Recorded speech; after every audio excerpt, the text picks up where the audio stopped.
where you live. They feed on your flaws. They drain your time. And they never leave you alone. Hey, I need to run a few errands. Can you watch my dog? Again.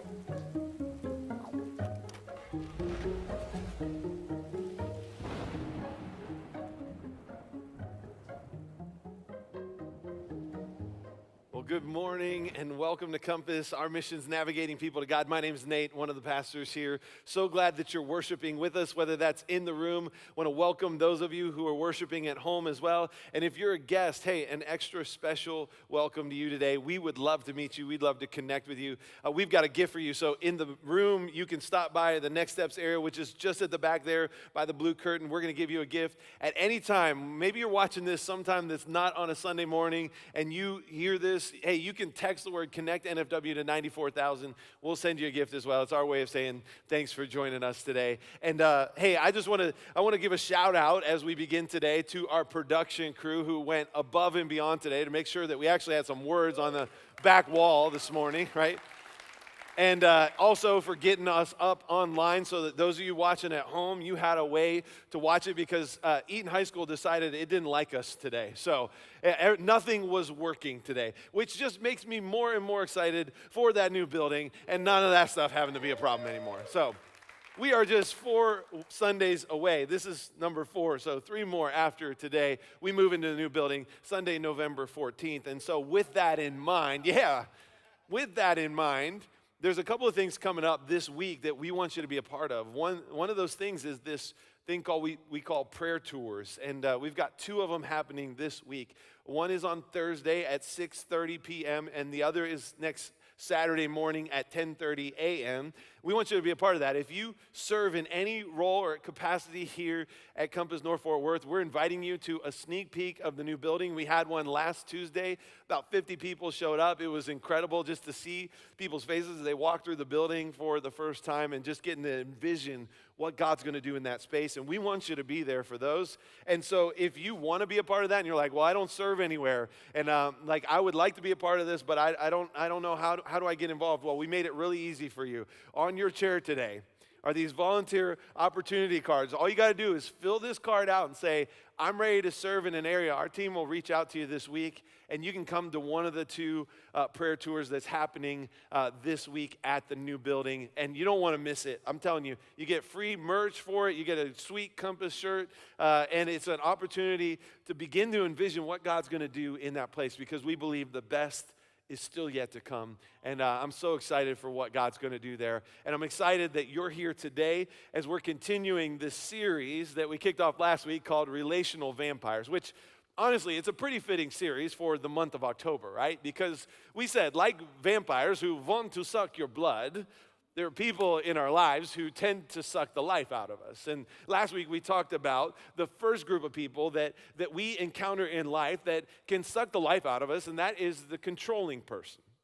And so maybe last week you were convicted by this message that maybe you're the one being controlled and that you needed to not allow that to happen in your life anymore. I hope that maybe for some of you, you were able to do that this past week. Others of you, maybe you felt convicted that you are the controlling person. And maybe what you decided to do is that it's time to start giving up control to God, because we said that when you give up control to God, you actually gain control in your life. Now, this week, we're going to talk about another type of relational vampire that we are all going to encounter, no doubt, in our lives. Some of you, you are this relational vampire. You just don't know it yet. And that is the critical people. Now, let me ask you this today. How many of you know someone in your life who has the spiritual gift of fault finding? Raise your hand if that's you. If you don't know somebody at home that is, raise your hand. Go ahead, put them up there, all right? Now, here's what I want to say today. If you, at any point in the service this morning, have maybe go, can you believe the screen is not fitting and I can't see everything, or the music is too loud or it's too soft, or I don't even know what the pastor is wearing. If you've said any of those things to the person next to you, well, then you might be the critical person here today. And the reality is, we've all got critical people in our lives, right? If you're an adult, maybe it's your parents who are still critical. They can't believe that you raise your kids that way because they would never do that. Or they can't believe you spend the money the way that you do, or that you go to this church called Compass North. Or why don't you come to a real church, our church? Because what is that, this church that you go to? And you're like, what does that even mean, right? I mean, I think sometimes our parents can be the ones who are critical. Maybe it's a coworker who's critical of you. Maybe it's the spouse who is critical of you, who says, you can't dance, you can't talk, the only thing about you is the way that you walk, right? Some of the older people in the room got that, none of the younger ones did. Or they're critical, your spouse is critical of you for how you load the dishwasher, or that you don't load the dishwasher, right? Or that you leave your clothes on the floor in the closet rather than putting them in the laundry basket that's sitting right next to you, right? Or maybe they're critical of you of the things that you wear, like you're still wearing that t-shirt from 1995 when you were in high school that's got all the holes in it to cut the grass. And they're like, why would you go out in public like this? We all know those critical people, right? And so here's the question that we want to deal with today. How do we deal with appropriately and love those who are very critical? Now, I'm just curious. I'm not asking another question. I want you to raise your hand, all right? How many of you have ever heard somebody who has been critical of our church, Compass? How many of you have ever heard that of someone before? Okay, I see way too many hands here. That hurts a little bit, right? But the reality is this. I know the church can be a really easy target. And you know how I know that? Because I get all the criticism. I get to read the emails. I hear people say things like this, man, the church is getting too big. I liked it when it was smaller. I liked when I knew everybody who walked through the doors. And they say those things even though people are still going to hell. Or they say something like this, man, the pastor, he keeps talking about this volunteer serve opportunity that we need to serve, and hey, we need you to get plugged in and connected, and you should serve, and I know that I should serve. Even if Jesus says that I should serve, I just don't want to serve. Or they say something like this, the pastor doesn't talk enough about this, which insert your favorite subject, or the pastor talks way too much about this, or can you believe it? He used the Message translation last week in his sermon. Oh no. Or he's too focused on the unchurched, or his teaching is too shallow, or his clothes are too trendy, he's got holes in his jeans, or he's wearing another new pair of Air Jordans. How much are we paying that guy, right? Or they say things like this, worship is too long, or worship is too short, or worship is too loud, or worship is too soft, or I need earplugs, right? I've heard all these things. I've received the emails, gotten the texts, I got the calls. You know what I do with them? Put them in a file and I laugh at them sometimes. But here's the thing. It isn't just the church. Actually, no matter what you do, wherever you are, if you are making any kind of difference, if you are in any kind of leadership role, or if you're in any kind of relationship, the reality is that you are going to find that there are going to be people in your life who are critical. In fact, there's a quote that gets attributed to several different authors, so I'm not actually sure who the actual author is, but they will say this, to avoid criticism, do nothing, say nothing, be nothing. Now, I don't want to be too critical of that statement there, but if you do nothing, say nothing, and be nothing, guess what? It's only a matter of time until someone labels you as the lazy bum, right? So the reality is this, if you are alive, like you are going to deal with criticism, especially for those of us who are followers of Jesus. Your values will be different, your behavior will be different, you will be criticized. And knowing that then how do we, as Jesus followers, how do we respond to somebody who is critical, who has this critical spirit? So that's what I want to answer today. And so what I'm going to do is I'm going to give you 4 things today, 4 really powerful and practical ways that I believe that can help you to overcome the critical spirits that you'll encounter in life. And so here's the question I want to answer. How should we respond to critical people? Now, the first thing that I'll give you today is this. Oftentimes, you just don't respond. Because when someone criticizes you, it doesn't mean that you have to have an answer in response. Sometimes the best thing to do is to simply say nothing at all. And listen, that should be freeing for you to know that you actually don't have to say anything. And Jesus, this was his first line of offense when it came to this. 1 Peter chapter 2, verse 23, it says this. It says, when they hurled their insults at him. So Jesus got criticized, and you know the kind of insults they said? They said things like this, you eat with sinners. You're a friend of the scum of the earth, they would say. You're a drunk. You eat too much. You party way too much. You're a lunatic. You're a false god. They criticize Jesus for all these things, and the laundry list goes on. And listen, if they criticize Jesus, then realize that people are going to criticize you. But here's what I love about Jesus. Even when Jesus gets criticized, Peter goes on to say this in verse 23. He did not retaliate. When he suffered, he made no threats. Instead, he entrusted himself to him who judges justly. He didn't retaliate. He didn't defend himself or complain. It says Jesus just trusted God. God was going to take care of things. Now, I got to be honest with you. When it comes to this is how I want to be. When it comes to the critics in my life, I want to be like Jesus. But oftentimes, I don't find myself being very good at this. Sometimes when there's criticism, I just want to respond in that moment. But the book of Proverbs is chock full of all kinds of wisdom when it comes to this. In fact, listen to these words about how we should respond to criticism and critics. In Proverbs 19:11, it says this: sensible people control their temper. They earn respect by overlooking wrongs. Now I want you to understand what I'm getting at here. Overlooking offenses isn't the same as pretending that they didn't happen. Overlooking doesn't mean ignoring. The word overlooking here is the Hebrew word which means to pass over. It means to give over it, get over it. To overlook an offense really is just simply a form of forgiveness. However, it's not forgiving something that's in the past. It's forgiving in the here, in the now. It's forgiving in the moment, choosing to simply forgive what's going on in real time. Now, I know for me personally, I've had so many times in my life where someone has been critical and my response has not been to just extend forgiveness. Usually when someone's critical of me, I'm like, oh, no, they didn't. Oh, you're gonna deal with the dominant Nate here, and you do not want to roll into that train that is coming down the tracks because I'm gonna steamroll you, right? That's how I respond, which isn't helpful. It's actually the opposite of being sensible. And you see, our role as Christ followers is to obey God and not respond to critics. So sometimes the best thing that we can do is simply not to respond at all. Now let me give you a second response when it comes to how do we respond to critical people. The second thing I would say is this: sometimes you respond carefully. Notice I didn't say sometimes you respond instinctively. Responding and reacting, you see, are two very polar opposite things. Reacting is being led by emotion. Responding is being spirit-led. And there's a powerful example of this in the Old Testament in the book of Judges with a guy named Gideon. There's a whole group of people who don't like what he's doing. And so look at what happens in Judges chapter 8, verses 1 and 2. It says, "Then the people of Ephraim asked Gideon, 'Why have you treated us this way?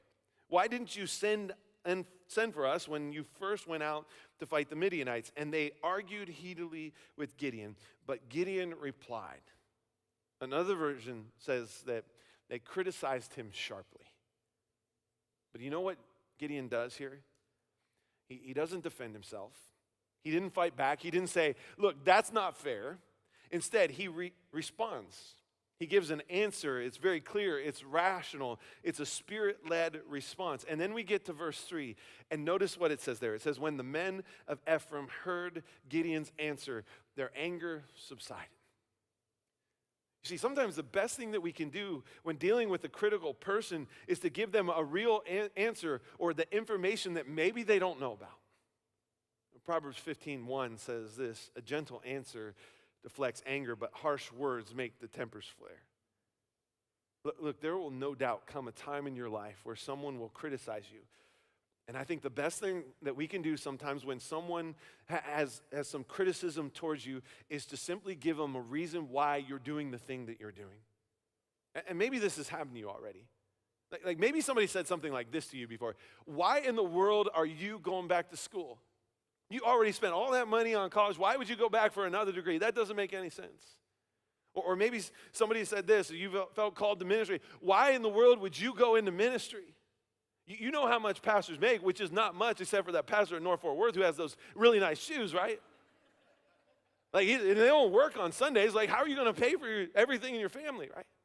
Or maybe they've said something like this: Why in the world do you serve your community so much? Why do you care about other people? Why in the world are you up at the garage on Wednesday night serving at NoFo students with a whole bunch of teenagers who got all kinds of problems and they're crazy? Why would you do that? Or maybe you've heard this. You're going to tell me you're going to be a stay-at-home mom with all that talent? Or on the other side, oh, you should be staying at home. You've got little kids. You don't need to work. And sometimes it's like you just can't win, right? And so what are we going to do when someone else says that to us? Sometimes the best thing that we can do is give an explanation, and it will be the thing that helps that person understand it, and just like the critics of Gideon understood when he gave an explanation. Now, I do want to give you some wisdom, too, when it comes to responding. When someone has been critical to you of a decision that you've made or what you've done, if you're like me, like my ultimate response is immediately to fight back, right? To say something in that moment like, oh yeah, I'll give you this, which is not a good idea, all right? Actually, I would encourage you that before you respond, you just wait, and you wait in the moment, because when emotions are high, wisdom is low. Now, as I was writing this message about a month ago, I needed to take my own advice.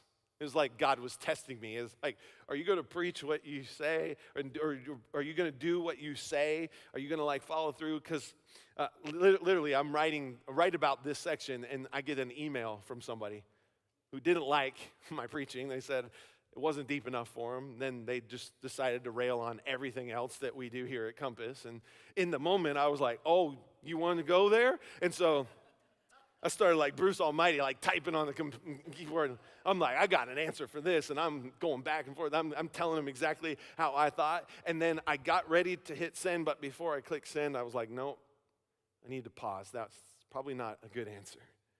So I waited, and I rested, and I reflected, and I went back, and I looked at it, and I was like, ooh, I definitely should not say that. And then I was like, you know what, I'm going to send this off to my wife, Amanda, who I always trust to give me wisdom, and some other people in my life who I really always know are going to give me the right things to say. And then I responded. And then if that wasn't enough, like this week, God decided to test me again Thursday. We posted kind of a funny video on social media this week with the students, and somebody decided to like call me out on it, and that I'm not even a Jesus follower. And so I was ready to like, all right, let's go. Boxing gloves on, Mike Tyson. I used to do Mike Tyson's Punch Out. I got this. And again, my wife Amanda's like, you don't need to say a word. And you know, when someone is incredibly critical, I want to encourage you to remember that oftentimes it's not about you. Oftentimes, the criticism is born out of someone's hurt in their own lives. Actually, I found that most angry people are just hurting people, and we've said this before, but hurt people, don't they? The reality is that oftentimes, the reason that you're being hurt by someone else is because they're dealing with something in their own life. And so I also want to say this today. I have never met a happy, productive, and positive person who is always banging out hateful comments on social media. Never. And somebody's like, oh, I can't believe he's going there today. Seriously, I'm going to get a letter this week, I'm sure. Man, I'm on a roll today. But that type of anger, I'm telling you, it's not born out of a mean-spirited person. It's born out of a wound. It's born out of hurt.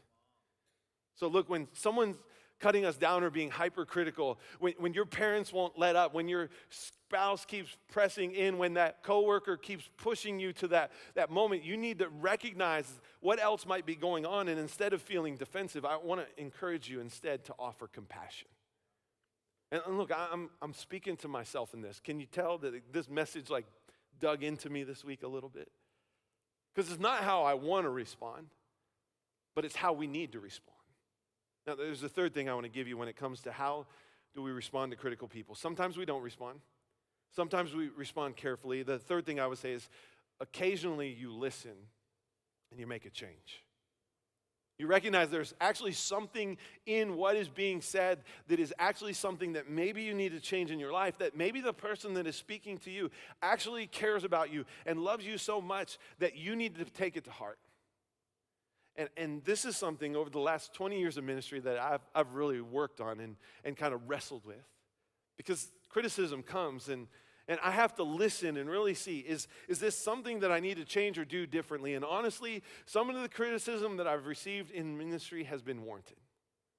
Some of the things that I've heard, I really did need to make some changes. But then there's been a whole lot of stuff that hasn't been warranted, it hasn't been good, and I've had to learn, like, I got to just get past that, and I got to move forward. Now, for a minute, I got to get up all in your business for a minute, so don't anybody send me a letter on this, all right? But here's what I want you to hear. Sometimes the people who are being hard on you are right because you just won't listen. Listen, if everybody tells you that you've got the same problem, like you keep hearing it over and over again, it might be that you've got a problem. If your wife keeps telling you, you yell at the kids too much, and then your kids go, why do you keep yelling at me? Maybe it is that you have a problem and you yell at your kids too much. Or maybe if it's your parents or your friends or your professor or your sorority sisters who are saying that you're dating the devil, maybe you need to kick that demon to the curb and wait for that man of God to show up in your life. And you need to quit settling for something beneath yourself. If everybody tells you something, then maybe it's something that you should take to heart.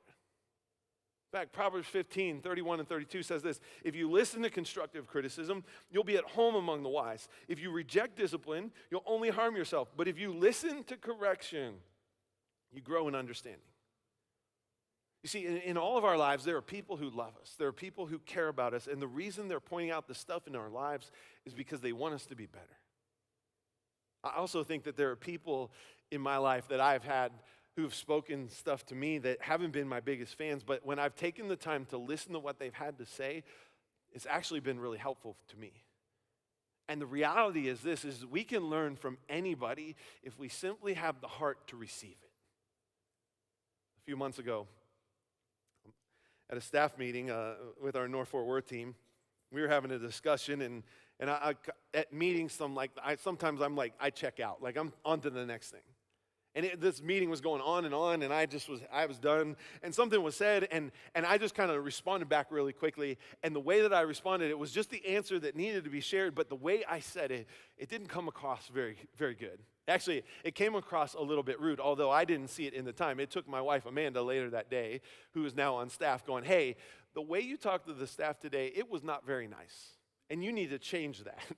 And I was like, I don't like you talking to me that way, so... And at first I was like, I don't think that's what I actually said. And I tried to defend it. And then she said, no, you were wrong. I'm right. You need to apologize to your staff. And so I went, okay. Because I didn't want to sleep on the couch. And so I had to text our staff. And I was like, you know what? The way that I said it, it was rude. I was wrong. I apologize. Sometimes when people call out the mistakes in our life, we just need to be okay with being willing to fix those things.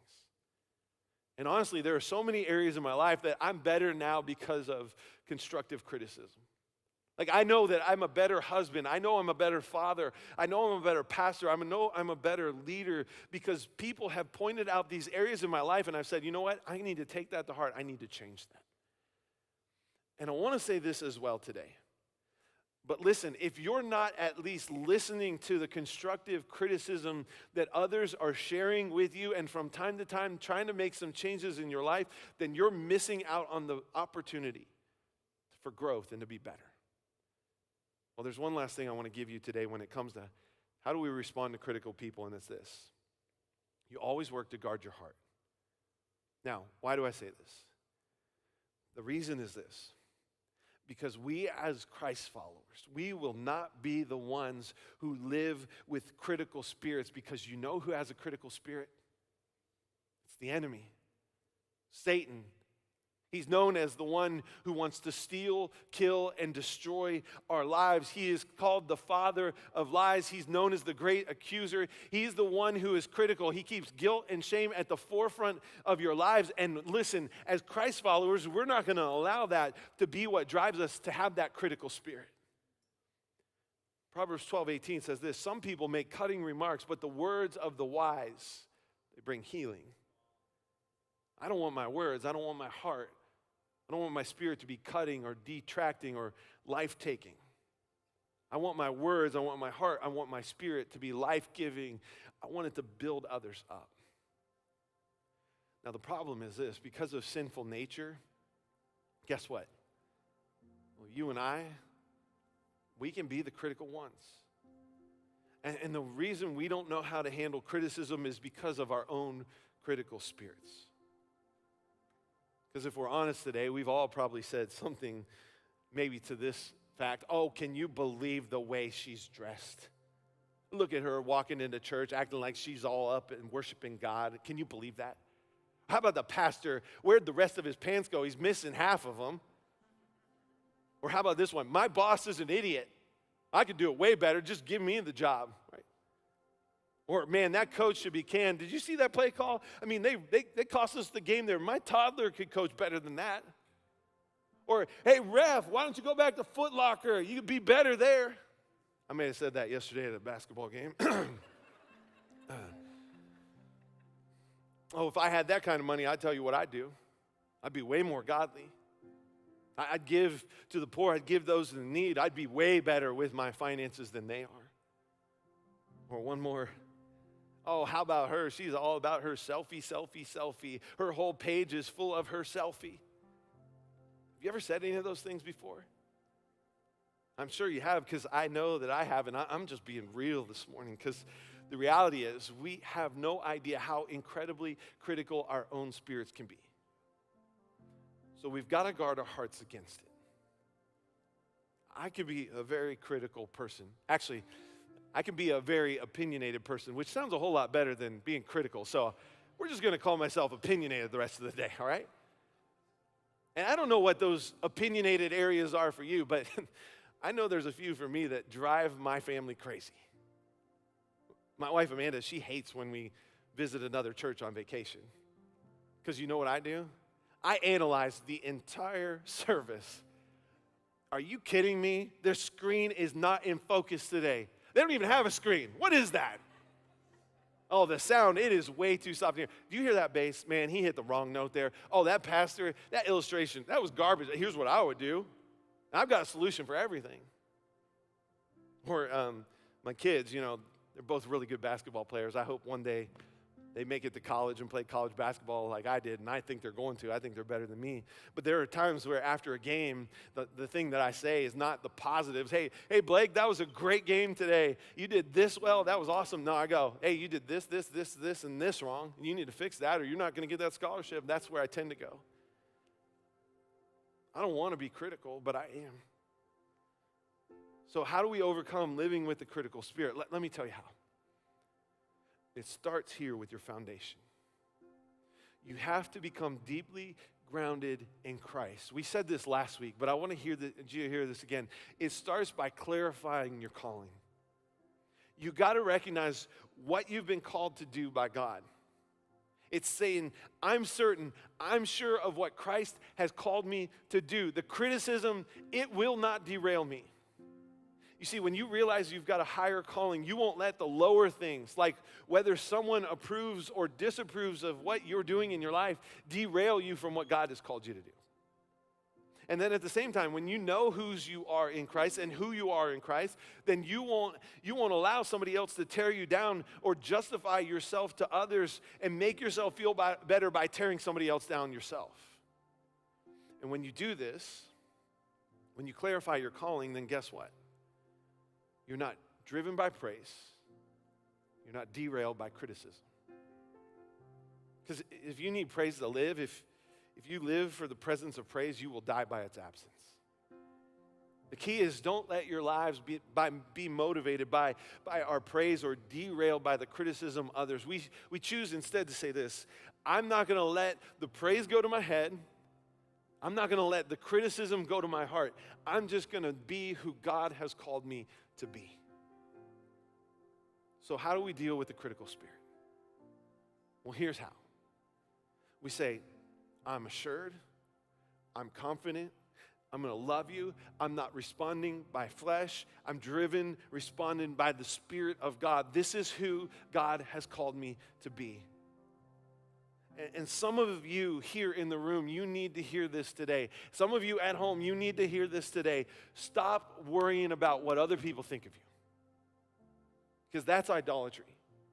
Because you cannot please God and live for the approval of other people. You can't. And listen, when you serve God, you're going to be criticized by people. They'll criticize you. And you've got to learn to deal with it.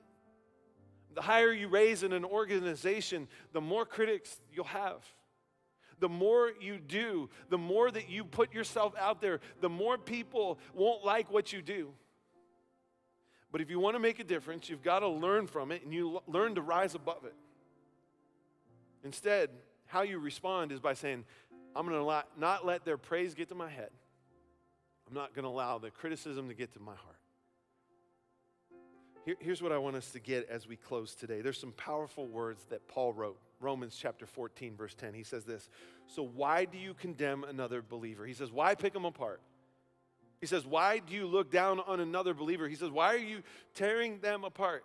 Can you just sense that Paul's addressing a critical spirit that was going on with these Christians living in Rome at this time? He says this, remember, we will all stand before the judgment seat of God.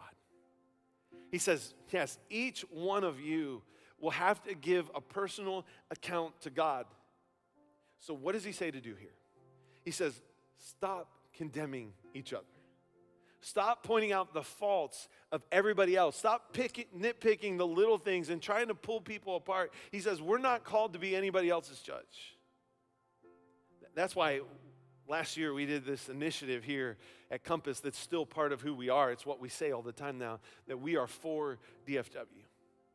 Because we wanted our community to know that for far too long, the church has been known for what it's against rather than what it's for, and we wanted to change that mindset. We wanted to do something different so that our community knows that we are for them. That's why we built that new building, not just so we'd have a place to worship, so that our community would know that we're for them, and that's why it's going to be open all the time, because we want people to know that Jesus is for them. It's why I say this all the time here, that this is a place where people should feel loved and accepted, not outcast or unwanted, because when I look at what Jesus called us to do, he called us to love people because Jesus is for all people. And there's enough negativity in this world. There's enough hatred. There's enough angry people. And I don't want the church to be a voice of discouragement anymore. I want us to be a voice of life. I want us to bring hope to people. I want us to be hope givers, not hope stealers. I don't want us to be the ones who are always looking for something that's wrong. I want us to be the ones who are looking for what is right. If you want to look for something to be critical, listen. We can look anywhere and everywhere and we can find something. But if you look for the good, if you want to see God working, if you want to see people growing, you can see it. You can see it. It becomes what you focus on. If you focus on the negative, then you'll live with a negative spirit. And you'll never be used by God in the way that God wants you to, when your first response is to criticize everything you see, because God didn't look at the world. Listen, he didn't look at the world and say, man, this is bad. I could have done better. When God looked at the world after the 6 days, you know what he said? He said, this is good. And then even after Adam and Eve chose to eat from that one tree that God told them not to eat of, you know what God did? He didn't say, this is bad. Instead, what he did is he said, I'm sending what is good and what is pure and what is holy. I'm sending my son to redeem the world. I'm sending my son to bring what is dead back to life.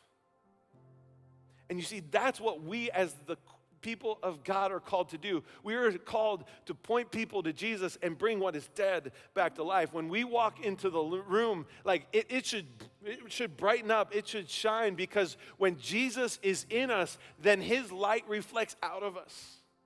Wherever there is darkness, the light shines into the darkness. When we as Jesus followers walk into the room, what we should do is we should lift spirits. We should encourage one another. We should build one another up in faith. We point people to Jesus. We love, we encourage, we tell the truth, but we tell the truth and we always do it in love. And if somebody has something critical to say to us, we listen to it. And if it's something that we need to change, then we recognize that we have not arrived yet. So rather than choosing to be critical today, here's what I want to encourage you. Choose to love like Jesus loved. Choose to love others the way that Jesus loved us.